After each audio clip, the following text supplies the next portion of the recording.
Hello दोस्तों, आज हम इस वीडियो में बात करने वाले हैं केमिस्ट्री के कुछ महत्वपूर्ण सब्जेक्टिव के बारे में। तो दोस्तों, अगर आप हमारे चैनल पे नए हैं तो चैनल को लाइक शेयर एंड सब्सक्राइब ज़रूर कर लें और वीडियो को लास्ट तक ज़रूर देखें, क्योंकि अब एग्ज़ाम का बहुत ज़्यादा समय है नहीं, बहुत ज़्यादा नज़दीक आ गया है। इसलिए इस वीडियो को आप ज़रूर देखें, क्योंकि इस वीडियो से आपको बहुत लाभ होने वाला है। सॉलिड स्टेट चैप्टर से जो सब्जेक्टिव आने वाले हैं, यह लगभग यही वीडियो के अंतर्गत आएगा वो क्वेश्चन। तो देखिए, शुरुआत करते हैं। पहला क्वेश्चन देख लेते हैं क्या है।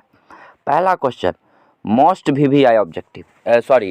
वीवीआई सब्जेक्टिव जो कि 2 नंबर का है, 2 नंबर का है। लिखा हुआ है फ्रैंकिल और शॉटकी में अंतर लिखे। फ्रैंकिल और शॉटकी में अंतर लिखे।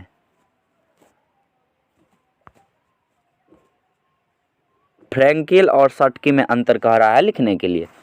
तो देखिए, हमने यहाँ पे लिख दिया है, इसको आपको देख लेना है, ठीक है। चलिए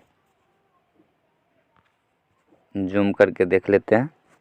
देखिए, लिखा हुआ है यहाँ पे फ्रैंकिल एवं शॉटकी में अंतर। तो पहला पॉइंट देख लीजिए, ऐसे ही आपको लिख देना है। 2 बॉक्स बना लेना है, एक में फ्रैंकल्स डिफेक्ट लिख देना है और एक में शॉटकी डिफेक्ट लिख देना है। ओके, डिफेक्ट मतलब दोष। तो देखिए, पहला फ्रैंकल में है, पहला पॉइंट, इनमें से कुछ अवयवी कण अपने जालक स्थल को छोड़कर अंतराकाशीय स्थल को ग्रहण कर लेती है। कहने का मतलब, इसमें जो भी अवयवी कण होगा वह अपने स्थान को छोड़कर दूसरे स्थान पे चला जाएगा, ठीक है। और शॉटकी में आते हैं, तो शॉटकी में पहला पॉइंट है, इनमें से कुछ अवयवी कण अपने जालक स्थल से अनुपस्थित हो जाते हैं। मतलब अपने जालक स्थल से अनुपस्थित हो जाते हैं, वो कहीं नहीं जाते हैं, अब्सेंट हो जाते हैं। जैसे कि देखिए, आपको बता देते हैं, कोई गया, मान लीजिए कि हम जा रहे हैं कहीं ड्यूटी, ओके, हम ड्यूटी नहीं गए, घर ही पर आ गए। ड्यूटी नहीं गए, घर ही पे रह गए, मतलब घर पे रहते हमेशा, अनुपस्थित हो गए एकाएक, कहीं नहीं गए, यहीं पे रह गए, घर ही पर रह गए। तो वही कह रहा है शॉटकी दोष में कि यह अपने जालक स्थल से ही अनुपस्थित हो जाता है, यानी उसे जहाँ जहाँ रहना चाहिए वहाँ नहीं रहता, ठीक है। चलिए दूसरा पॉइंट देख लेते हैं। दूसरा पॉइंट कह रहा है, इनका घनत्व परिवर्तित नहीं होता। फ्रैंकल डिफेक्ट का जो घनत्व होता है, फ्रैंकल का जो घनत्व होता है, वह कभी भी परिवर्तित नहीं होता। कोई भी परिस्थिति आ जाए, यह परिवर्तन होने वाला नहीं है। ओके, शॉर्ट की में देख लेते हैं।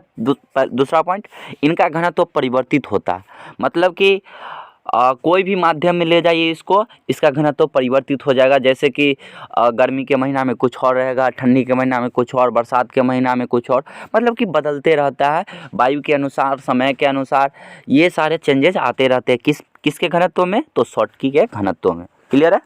तो चलिए तीसरा पॉइंट देख लेते हैं।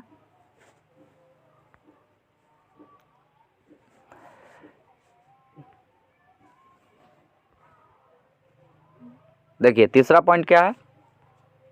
तीसरा पॉइंट कह रहा है, इनमें निम्न उप सहसंयोजक संख्या पाई जाती है।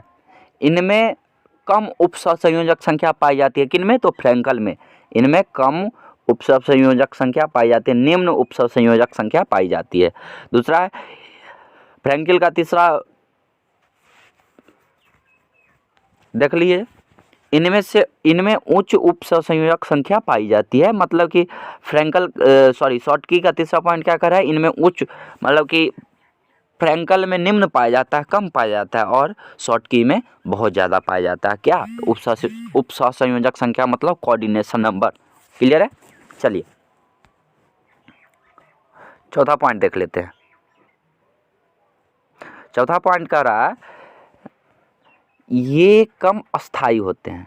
कम अस्थाई होता है, मतलब कम एक जैसा रहता है, यह हमेशा बदलते रहता है, कम एक जैसा रहता है। क्लियर है?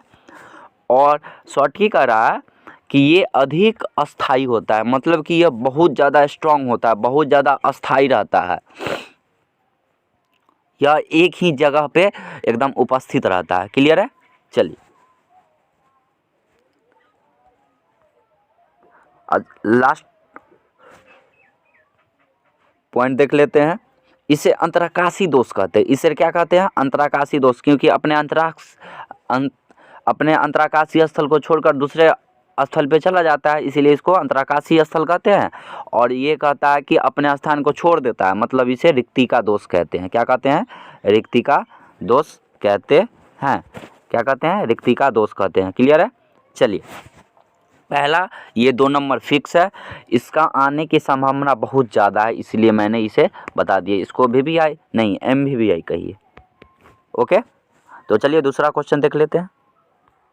दूसरा क्वेश्चन कह रहा है कि निम्नलिखित को परिभाषित करे।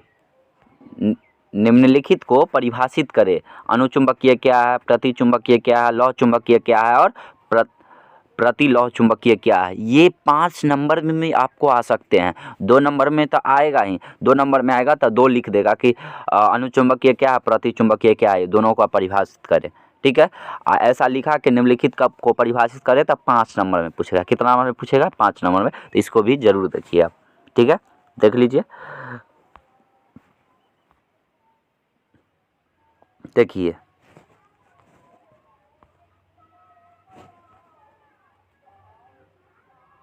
देख लीजिए, कह रहा है पारामैग्नेटिक अनुचुंबकीय क्या है। ठीक है, तो कह रहा है वैसा पदार्थ जिसे चुंबकीय क्षेत्र की ओर लाने पर आकर्षित होता है उसे अनुचुंबकीय कहते हैं। इनमें अयुग्मित इलेक्ट्रॉन पाई जाती है, जैसे O2, Fe, Cu, Mn, etc। ठीक है, इससे ऑब्जेक्टिव टाइप भी क्वेश्चन आएंगे, सब्जेक्टिव भी। सब्जेक्टिव तो आता ही है। तो कह रहा है वैसा पदार्थ जिसे चुंबकीय क्षेत्र की ओर लाने पर क्या हो जाता है? आकर्षित होने लगता है। मतलब चुंबकीय क्षेत्र में लाइएगा तो आकर्षित हो जाएगा, तो उसे क्या कहेंगे हम लोग? उसे कहेंगे, जैसे कि लोहा को देखिए, आप चुंबक की ओर ले जाएंगे तो क्या होगा? आकर्षित कर लेता है ना। पैसा को आप चुंबक की ओर लाइएगा तो क्या आकर्षित नहीं करेगा? करेगा। तो लोहा, ये लोहा, तांबा, ये पैसा, ये सब सारे जो होते हैं वह कौन होते हैं? अनुचुंबकीय। और इसमें अयुग्मित इलेक्ट्रॉन, मतलब अनपेयर्ड इलेक्ट्रॉन रहता है। क्या रहता है? Unpaired electron.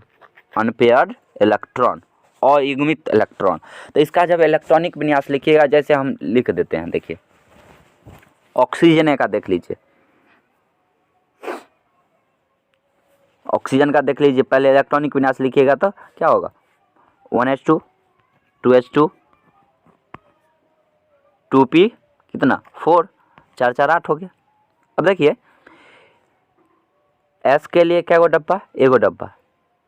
P के लिए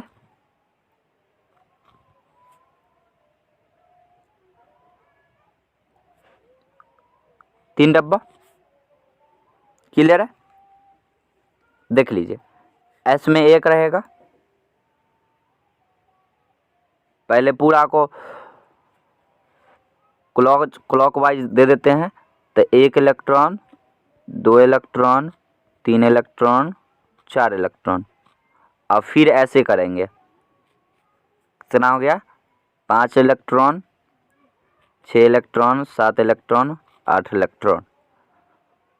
ठीक है, तो भैया ये तो हो गया युग्मित इलेक्ट्रॉन। ठीक है, लेकिन O2 कह रहा है, कितना कह रहा है? O2, तो ये हो जाएगा अयुग्मित इलेक्ट्रॉन। ठीक है, क्लियर है?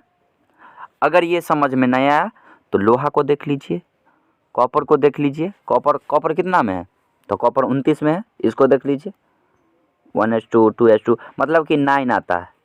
ठीक है, अंतिम में 9 आता है ना, तो 9 आएगा। तो भैया 9 तो क्या है? विषम संख्या है। तो विषम संख्या कभी भी जोड़ा में रहेगा नहीं, एक अलग रहेगा। इसलिए क्या हो गया? अयुग्मित इलेक्ट्रॉन, अनपेयर्ड इलेक्ट्रॉन। क्लियर है? चलिए अब देख लेते हैं प्रतिचुंबकीय क्या है। क्या? प्रतिचुंबकीय क्या है? प्रतिचुंबकीय क्या है देख लेते हैं। डायमैग्नेटिक, वैसा पदार्थ जिसे चुंबकीय क्षेत्र की ओर लाने पर प्रतिकर्षित होते हैं उसे प्रतिचुंबकीय कहते हैं। इनमें युग्मित इलेक्ट्रॉन पाई जाती है। ठीक है, वैसा पदार्थ जिसे चुंबकीय क्षेत्र की ओर लाने पर क्या हो जाएगा, भागेगा, विकर्षित हो जाएगा, उसे कहेंगे प्रतिचुंबकीय। कह रहा है इसमें युग्मित इलेक्ट्रॉन मतलब पेयर्ड इलेक्ट्रॉन रहता है। क्या रहता है, पेयर्ड इलेक्ट्रॉन रहता है। तो देखिए पेयर्ड इलेक्ट्रॉन मतलब कि जोड़ा में रहेगा। क्या में रहेगा, जोड़ा में रहेगा। तो समझ लीजिए ये है क्या है, जिंक है। जिंक 30 में रहता है तो इसका इलेक्ट्रॉनिक विन्यास लिख लीजिए 1s2 2s2 2p6 3s2 3p6 4s2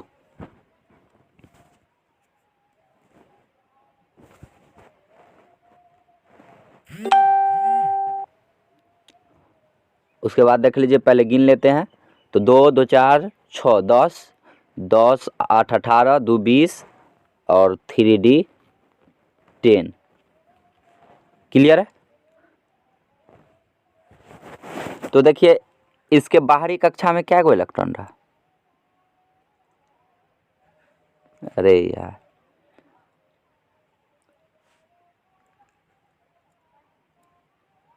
ये 2 इलेक्ट्रॉन रहे। क्यों, क्यों देखिए 2 पहले रहता है, उसके बाद 8 रहता है, उसके बाद क्या 18 रहता है। तो 6 2 8 10 18 तो 2 बच गया, तो बाहरी कक्षा हो गया। अब 2 मतलब एस में रहेगा, ये तो 2 ही ना है। तो देखिए जोड़ा में आया तो ये क्या हो गया, पेयर इलेक्ट्रॉन हो गया। समझ में आया।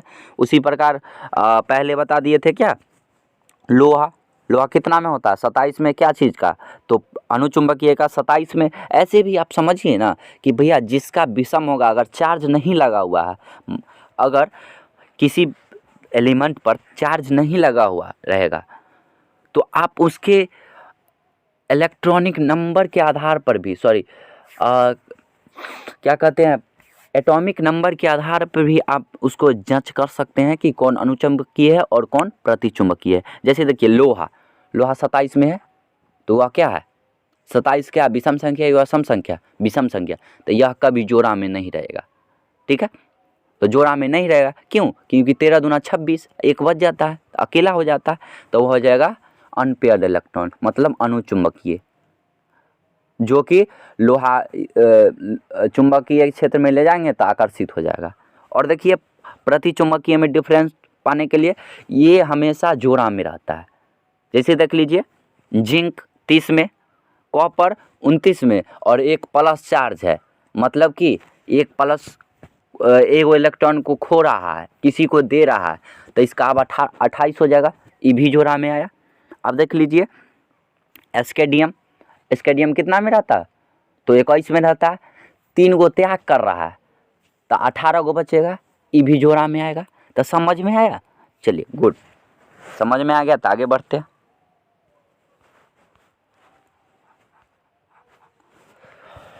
चलिए तीसरा देख लेते हैं, फेरोमैग्नेटिक, फेरोमैग्नेटिज्म मतलब लौह चुंबकीय। लौह चुंबकीय क्या है, वैसा पदार्थ जिसे चुंबकीय क्षेत्र की ओर लाने पर वे चुंबक की तरह ही व्यवहार करने लगती है, उसे लौह चुंबकीय कहते हैं। मतलब कि चुंबकीय क्षेत्र में ले जाएंगे तो वह चुंबक के जैसा व्यवहार करने लगेगा। ठीक है, तो उसे कहेंगे क्या, लौह चुंबकीय कहेंगे। क्लियर है। तो इसका देखिए लौह चुंबकीय का एग्जाम्पल क्या है, लोहा, निकेल, कोबाल्ट, क्रोमियम। इसका भैया आपको VVI ऑब्जेक्टिव इससे पूछ सकता है कि निम्नलिखित में कौन लौह चुंबकीय है, दे देगा ऑप्शन, लोहा, निकेल, कोबाल्ट, एस्केडियम। तो कौन मारिएगा, एस्केडियम, क्योंकि ये सारे क्या हैं, लौह चुंबकीय है और एस्केडियम लौह चुंबकीय नहीं है। तो इसको आपको याद रखना है। क्लियर है। चलिए